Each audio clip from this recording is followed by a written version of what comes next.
Welcome to Constellations, the podcast from Kratos. My name is John Gilroy, and I'll be your moderator.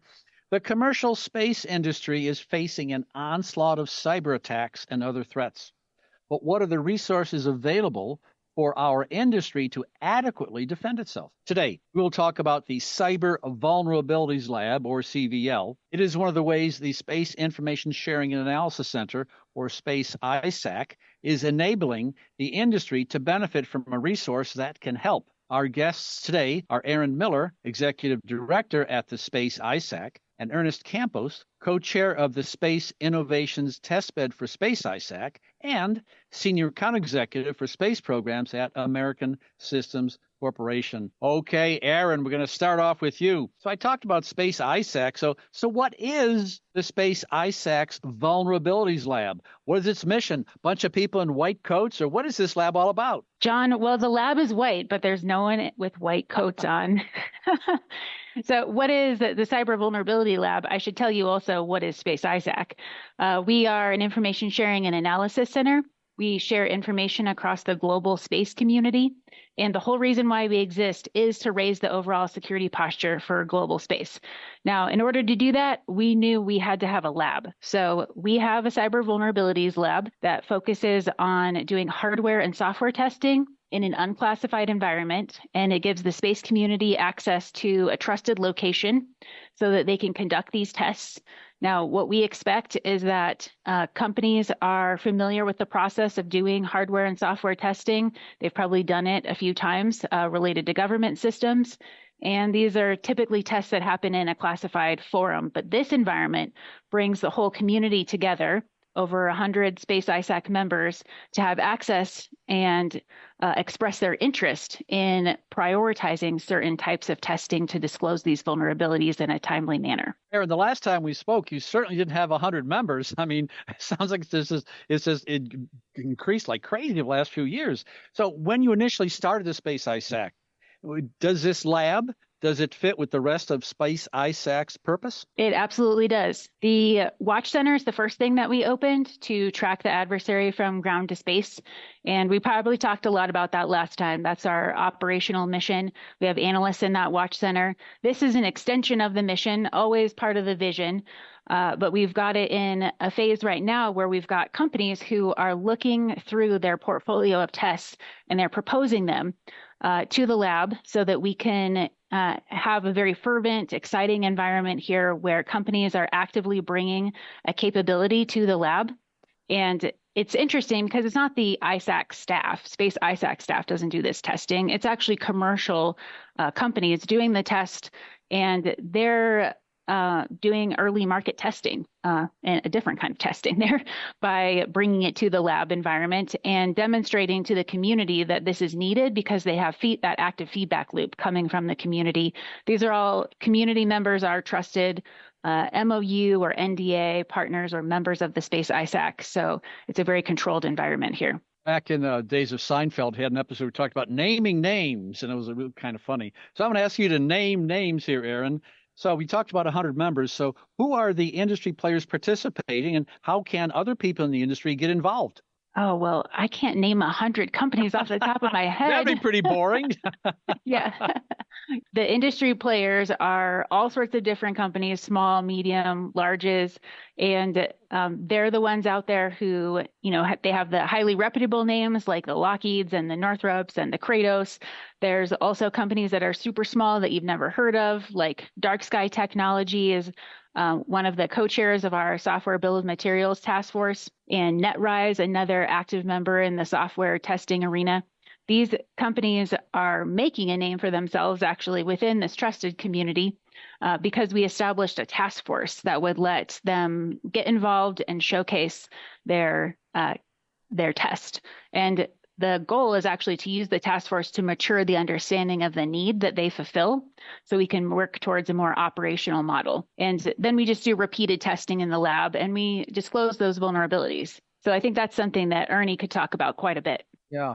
Well, Ernie, I mean, he's part of the, I just asked the question, he's part of the answer. I guess he's one of the industry players who's participating. So Ernie, can you give us an example of how you test vulnerabilities? Can you maybe walk us through a scenario? Is there a sandbox or a red team, or how do you test a vulnerability? Oh, that's a great question.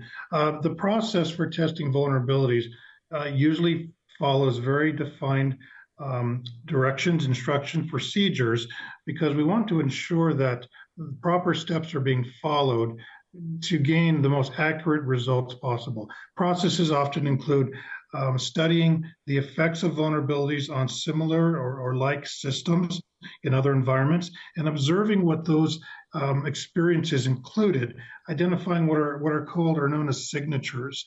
And when we can take those same vulnerabilities and apply them to space-related assets, we can either anticipate expected results and confirm that we identify them, or we can document unexpected results that could create new signatures for other systems, space-related or otherwise. But the processes usually follow use cases that are developed to ensure that step-by-step processing is followed. It's much like science. It's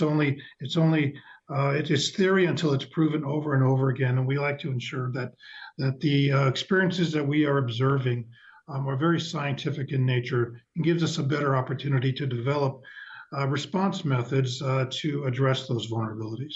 Already when people make observations, sometimes they're pretty boring and sometimes kind of exciting things. I guess an astronomer might see a star exploding out there. So I'll ask you, have you found anything interesting that maybe you can share? I have. There have been occasions where we have simulated disruptions in signals. As an example, radio frequency signals, which are often transmitted from satellites back down either space to space, asset to asset, or space to ground. And we've been able to not only monitor the transmissions, but also inject in disruptions in those signals that emulate the types of disruptions that other individuals with less than wholesome intentions, I'll phrase it like that, the same methods that they might use. And we're able to observe the types of impacts that those disruptions have so that we can document, learn, and train from those.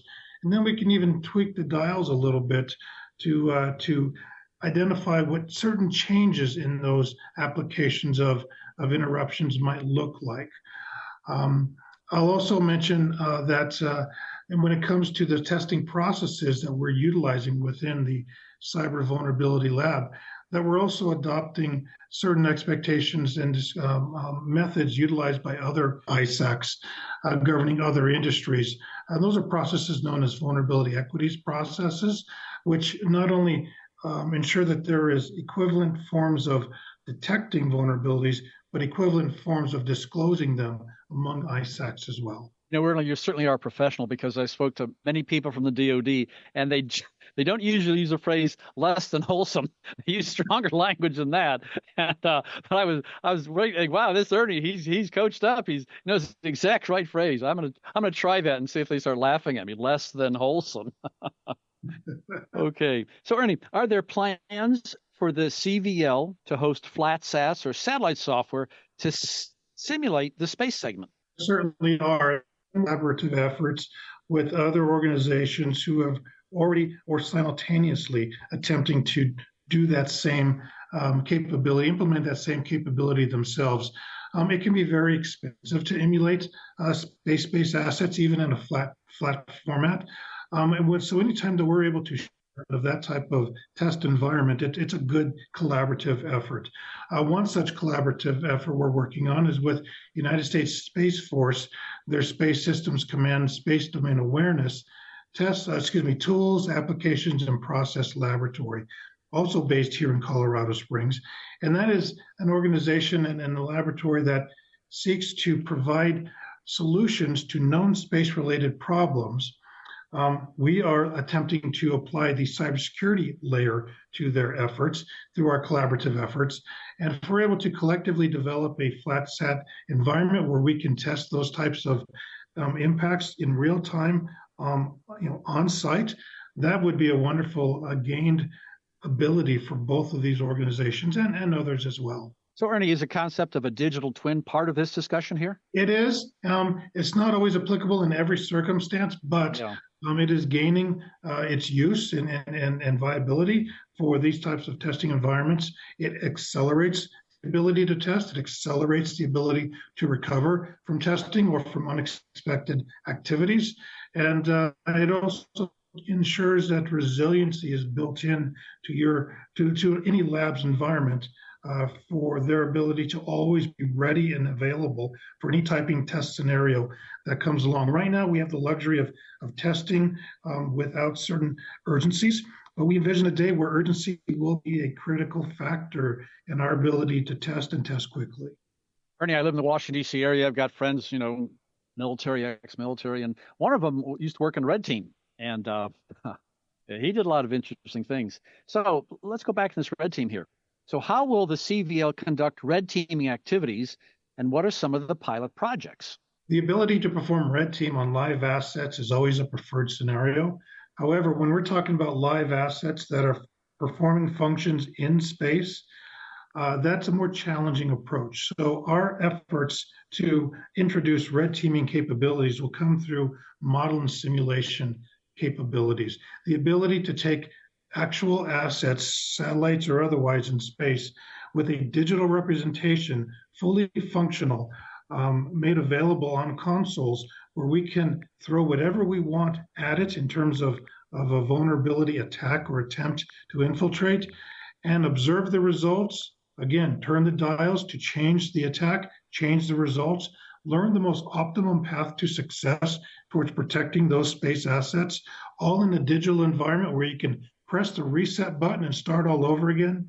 That is a very cost-effective method. That is a very low-risk method, and it does not disturb the actual satellites operational in space. Ernie, I think there's an ethical component of this discussion today. So my question is, has the Space ISAC established rules that participants in CVL events must follow, which include the responsible public disclosure of any vulnerability? Touchy subject, isn't it? It is. It is a touchy subject. But that's what's unique about Space ISAC and ISACs in general, is that their inherent disclosure of information and findings and the sharing of that information among other industry partners. For the CVL, yes, governance has been established through committees and charters and policies and procedures, which all dictate the boundaries of operation for any project or any endeavor that enters into the CVL. We're on common ground. We accept the rules. We abide by those.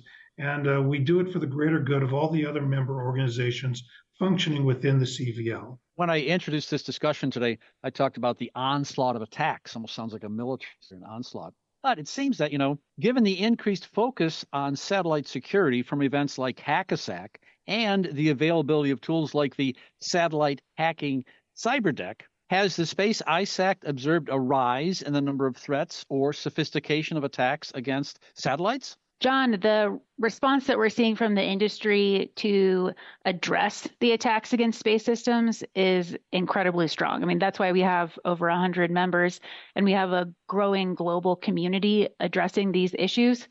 So it's led to an even broader conversation now. The Cyber Vulnerability Lab started as just a lab, and then it evolved to a conversation about building a network, basically a network of labs that would address the variety of different types of vulnerabilities that are in space systems. And what we're seeing is there's a priority across government, industry, and the global community to do a lot more testing in advance and create flight-proven capabilities before deployment. And these capabilities are not always as well known, and sometimes there's labs and test beds and proving grounds that sit there that are underutilized that could be used for this mission. So this is where we see things are going to address the number of attacks against space systems and really just the overall attacks against critical infrastructure. We need to do more testing in advance and have more readily available, accessible resources that operate in this same network of governance structure and are willing to share the vulnerabilities as they're discovered in a high trust environment. And let's take this up to 20,000 feet here. So your lab, we've been talking about this. So how does this lab contribute to the overall field of cybersecurity and space technology? We are using the lab to protect space assets. Truly, in the purest definition of what the lab does is it detects vulnerabilities and anomalies. I think that we're still in the cultural transformation stage of this, because to overall protect the field better of space and cybersecurity, we need more continuous training, like a Space ISO course would be pretty helpful. For those who have a cybersecurity background, you'll know exactly what ISO is, so add space to that, and now you have people who are more well prepared to handle these circumstances where we have cyber attacks against space systems. But then the lab itself doing responsible disclosure has also led to more conversations where companies are coming to us who are not even members of the Space ISAC, who are conducting this act of responsible disclosure. The security researcher community, they reach out to us occasionally, and we receive that information, the trusted community, and then now they become a trusted partner if they desire to be one. So we're overall shifting the mindset so that we can have more transparency and operate in a more proactive manner because of this lab. Erin and Ernie, you've really given our listeners a real good handle on the whole concept of security and responsibility with handling some of the ethical dilemmas in finding malicious actors, or maybe some people who have less than wholesome intent. I'd like to thank our guest, Erin Miller, Executive Director at the Space ISAC, and Ernest Campos, Senior Account Executive at American Systems Corporation. Thank you. Thank you. Thank you.